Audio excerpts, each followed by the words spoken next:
السلام علیکم ورحمۃ اللہ وبرکاتہ۔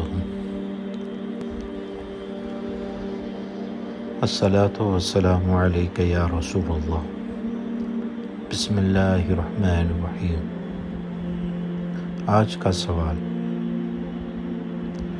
ایک شخص صحت مند آدمی ہے، وہ رمضان شریف کے روزے نہیں رکھتا اور کہتا ہے کہ میرا عذر ہے، اور عذر یہ ہے کہ میں روزہ رکھ کر مزدوری نہیں کر سکتا۔ وہ شخص سرِ عام کھاتا پیتا ہے، اسے منع کیا جائے تو وہ کہتا ہے کہ میں جانوں میرا رب جانے، بخشنے والا تو اللہ ہے۔ تو شریعت میں ایسے بندے کے بارے میں کیا حکم ہے؟ بسم اللہ الرحمن الرحیم۔ جواب: اگر صورتحال واقعی ایسی ہے جو ابھی بیان ہوئی تو یہ فلاں شخص فاسق، فاجر اور حرام کام کرنے والا ہے، کیونکہ روزہ اسلام کے ارکان میں سے ایک اہم رکن ہے۔ بلا وجہ شرعی اس کو ترک کرنا ناجائز اور گناہ۔ اگر یہ عذر نہیں ہے کہ میں نے روزی کمانی ہوتی ہے، بلکہ حکم یہ ہے کہ روزہ رکھ کر کام کیا جائے۔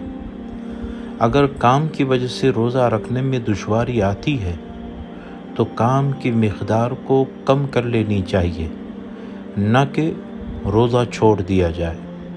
اللہ تبارک و تعالیٰ قرآن مجید پارہ 2 سورہ بقرہ کی آیت نمبر 183 میں ارشاد فرماتا ہے: یا ایھا الذین آمنوا کتب علیکم الصیام کما کتب علی الذین من قبلکم لعلکم تتقون، یعنی اے ایمان والو، تم پر روزے فرض کیے گئے جیسے اگلوں پر فرض ہوئے تھے کہ کہیں تمہیں پرہیزگاری ملے۔ رسول کریم صلی اللہ تعالیٰ علیہ وسلم ارشاد فرماتے ہیں کہ میں سو رہا تھا، اچانک میرے پاس 2 شخص آئے، انہوں نے مجھے میرے بازو سے تھاما اور ایک دشوار گزار پہاڑی کے پاس لے آئے اور بولے اوپر تشریف لے چلے۔ میں نے کہا میں اس کی طاقت نہیں رکھتا۔ وہ بولے ہم اسے آپ کے لیے آسان کر دیں گے، لہذا میں اوپر چڑھ گیا، یہاں تک کہ جب میں پہاڑ کے برابر ہوا تو بہت ہی بھیانک آواز آنے لگی۔ میں نے پوچھا یہ آواز کیسی؟ تو انہوں نے جواب دیا یہ جہنمیوں کی چیخوں کی آواز ہے۔ پھر وہ مجھے لے کر ایسے لوگوں کے پاس آئے جو اپنی کونچوں کے ساتھ لٹکے ہوئے تھے، ان کے جبڑوں کو چیرا ہوا تھا، ان سے خون بہہ رہا تھا۔ میں نے پوچھا یہ لوگ کون ہیں؟ تو جواب ملا یہ وہ لوگ ہیں جو روزہ افطار کرنے کا جائز وقت ہونے سے پہلے ہی روزے افطار کر لیا کرتے تھے، یعنی وہ روزہ نہیں رکھتے تھے۔ یہ بخاری شریف کی حدیث ہے۔ اب امام اہل سنت فاضل بریلوی امام احمد رضا علیہ رحمت و رضوان اس حدیث پاک کے تحت ارشاد فرماتے ہیں کہ جب قبل از وقت روزہ افطار کرنے پر یہ عذاب ہے تو خود سوچئے کہ جو بالکل روزہ نہ رکھے اس پر اللہ کتنا عذاب دے گا۔ یعنی اس حدیث سے یہ پتہ چلا کہ جو روزے کے افطار کے وقت سے پہلے افطار کر لیتا ہے تو اس کے لیے اتنا عذاب ہے کہ اللہ جہنم کے گڈھے میں ڈالے گا، جس کے جڑبے چیرے ہوئے ہوں گے اور خون بہہ رہا ہوگا، وہ چیخے مارتے ہوں گے۔ تو یہ تو افطار سے پہلے جلدی افطار کرنے والے کے لیے گناہ۔ تو پھر جو روزہ ہی نہیں رکھتا تو وہ اللہ کے کتنے غضب اور عذاب کا حقدار بن جاتا ہے۔ در مختار میں ہے کہ روزے دار کے لیے ایسا کوئی کام کرنا جائز نہیں جس کی وجہ سے اسے کمزوری آئے۔